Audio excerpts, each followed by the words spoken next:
السلام عليكم. عملت بقى كده معاكم على القناة انواع كتير من القريش، منها السادة ومنها بالعجوة وكمان منها بالجبنة الرومي. بس القريش النهاردة بقى كده حكاية، وصفة بقى كده بجد فعلا حكاية بجد تستاهل التجربة. اتحداكم بقى كده ان في حد عملها قبل كده على اليوتيوب، لان هي كده جديدة من نوعها، يعني كده حصري وجديد. هنعمل النهارده القريش بقى كده بطعم الكاكاو والقرفة، طعمه مميز وهتودي بقى القريش كده وشكلها وطعمها في حتة تانية خالص. وهتطلع بقى كده معاكوا هشة كويسة جدا، وكمان مقاديرها بقى النهارده مظبوطة جدا. يلا بقى بينا نبدأ بالفيديو الجميل ده كده على طول علشان نشوف المقادير وكمان طريقة التحضير. ما ننساش بقى كده اللايك والشير للفيديو علشان يوصل لكم بقى كده كل جديد. تعالوا بقى نبدأ. هنسمي الله. في البداية بقى كده هنبدأ نجهز الخميرة بتاعتنا. معايا هنا كوباية إلا ربع من المية الدافية، هضيف عليها معايا معلقة كبيرة من السكر وكمان معايا معلقة كبيرة من الخميرة الفورية. هنقلب بقى كده الخميرة والسكر مع بعض لحد كده ما يدوبوا معايا تماما. ده الخطوة دي يا جماعة بنعملها كده في البداية علشان نتأكد بقى ان الخميرة بتاعتنا كده فعالة ونشطة. لو انتي متأكدة ان الخميرة بتاعتك تمام اشتغلي بيها على طول، بس زي التأكيد اعملي الخطوة دي قبل ما تبدأي. تعالوا بقى كده نشوف الخطوة الجاية معايا عبارة عن ايه. معايا بقى هنا طبق عميق ضايفة فيه معايا نص كيلو من الدقيق. استخدمت النهاردة دقيق متعدد الأغراض أو متعدد الاستخدامات. هضيف عليه معلقة كبيرة من الكاكاو وكمان معايا معلقة كبيرة من السكر. وطبعا عشان هنعمل النهاردة القرايش بتاعتنا بطعم الكاكاو او طعم الشوكولاته استخدمت معلقه كده كبيره من الكاكاو. والكاكاو هنا يا جماعه كاكاو خام بدون سكر. هبدا اقلب بقى كده المكونات مع بعض كويس جدا. وطبعا هندخل الدقيق بتاعنا كده قبل ما نبدا نستخدمه. وعلشان بقى نزود النكهه بتاعتنا ضفت كده معلقه صغيره من القرفه.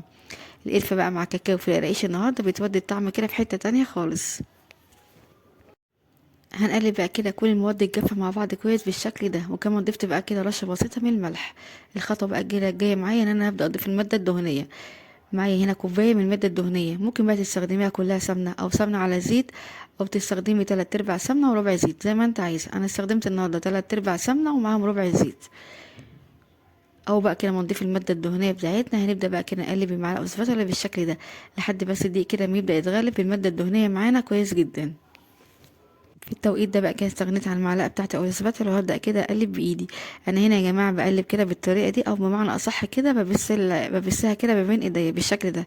يعني على طريقه الكحك بس ابسط كده او خفيف شويه زي ما حضرتك كده شايفين.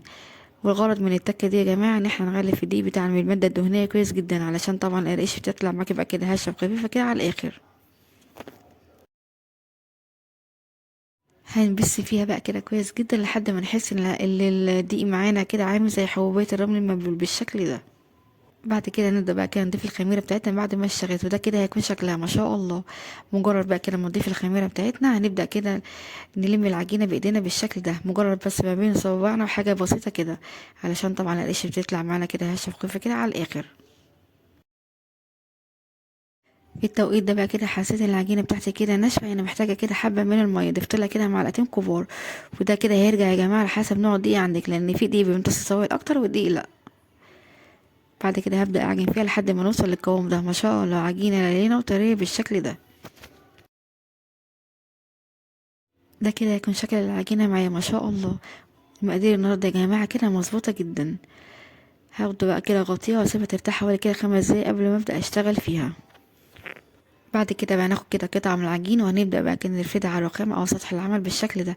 نفردها يعني كده بحوالي 1 سنتي او حجم 1 سنتي، علشان انا هبدأ كده اللي فيها رول. والخطوة دي كده يا جماعة بنعملها ليه؟ علشان القراقيش تطلع معانا كده مفرغة من جوه وهشة جدا. فردتها بقى كده بالشكل البسيط ده، وبعد كده بدأت اللي فيها رول حاجة بسيطة زي ما حضرتك كده شايفين معايا. بكف ايدي بقى كده هبدأ اضغط عليها زي ما حضرتك كده شايفين. القراقيش يا جماعة النهاردة طريقتها سهلة وبسيطة جدا، بس النتيجة بتاعتها ما شاء الله ممتازة، والطعم كمان بقى مختلف. بعد ما فردتها بسيط بالشكل ده جبت بقى هنا معايا هنا شوكولاتة فارماسيل. بدأت كده اضيفها فوق القراقيش بتاعتي. طبعا الشوكولاتة الفارماسيل كده عوضا عن السمسم، هتدي بقى كده شكل وطعم مميز. بدأت اضغط عليها كده بالفرادة او النشابة بتاعتي حاجة بسيطة. بعد كده هبدأ اقطعها بقى كده صوابع او شرايح زي ما حضرتك كده شايفينها معايا. طريقة التشكيل بقى هنا مفيش ابسط منها. وده كده هيكون شكل القرقيش معايا. حجمها كده متوسط، يعني ولا هي سميكة قوي ولا هي رفيعة قوي. ما شاء الله.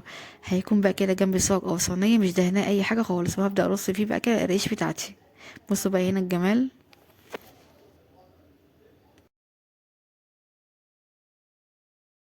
وطبعا مش هندهن بقى الصينيه بتاعتنا اي ماده دهنيه خالص، لان القرقيش فيها ماده دهنيه كافيه. هرصهم بقى كده جنب بعض، ونسيب كده مسافه ما بين كل واحده وواحده كده حوالي 1 سنتي.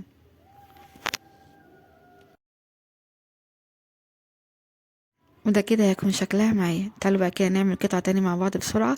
اخدت قطعة من العجينة وبدأت افردها كده بين الفراد او النشابة بتاعتي كده بحوالي سمك 1 سنتي.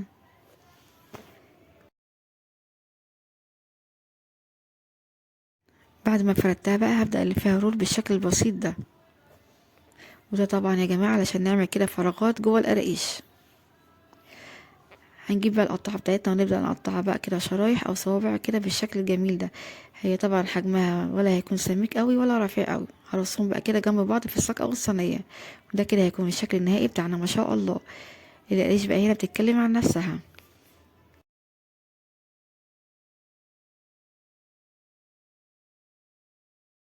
ده كده شكل الصينية التانية معايا. حبيت اوريها لكم عشان اقول لكم بقى ان نص كيلو دي ما شاء الله عمل معايا كمية كبيرة جدا.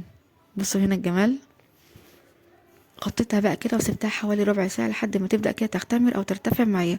والمدة بقى هنا هتكون على حسب درجة حرارة الجو عندك، يعني ممكن تزيد او تقل. وده كده هيكون شكلها بعد ما اختمرت معايا ما شاء الله. تعالوا بقى كده نتكلم عن التسوية. هنسويها في فرن ساخن مسبقا على درجة حرارة 200، وهنكون مشغلين النار من تحت بس. هتقعد معانا بقى كده في الفرن من حوالي من 25 ل35 دقيقة. طبعا بقى كده مش هنشغل عليها شواية خالص، وهنسيبها بقى براحتها خالص الفرن لحد ما تبدأ كده تقرمش معانا بالشكل الجميل ده ما شاء الله. التسوية بتاعتها النهاردة يا جماعة ممتازة جدا.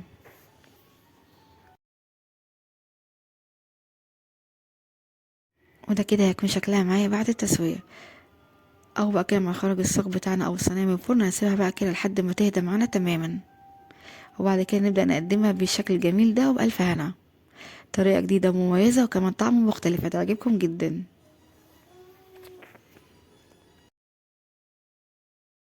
بصراحة القراقيش بطعم كاكاو طعمها مختلف قوي يا جماعة، جربوها وان شاء الله تعجبكم. وكمان بقى كده تغيير في الشكل التقليدي او الطعم التقليدي اللي احنا كده كنا متعودين عليه. وعلشان بقى هي سهلة وبسيطة وكمان طعمها مختلف جدا، يلا بقى كده بسرعة جربوها بنفس الطريقة ونفس الخطوات، وان شاء الله تطلع معاكم ناجحة من اول مرة. هسيب بقى كده ليكي كل المكونات موجودة في الوصف تحت الفيديو. بالهنا والشفا مقدما لكل يجربها. وبكده فيديو النهارده يكون خلص معانا. اتمنى بجد الفيديو النهارده يكون عجبكم واستفدتوا منه. لو عجبكم بقى كده فيديو النهارده وصفة النهارده ما تنسوش تعملوا لايك وشير للفيديو ده كده على طول، علشان هو فعلا بجد يستاهل. كمان الاشتراك في القناه لسه مش مشتركين، وتفعيل زر الجرس علشان يوصلكوا بقى كده كل اشعار جديد. اشوفكم على خير ان شاء الله في فيديو جديد. مع السلامه.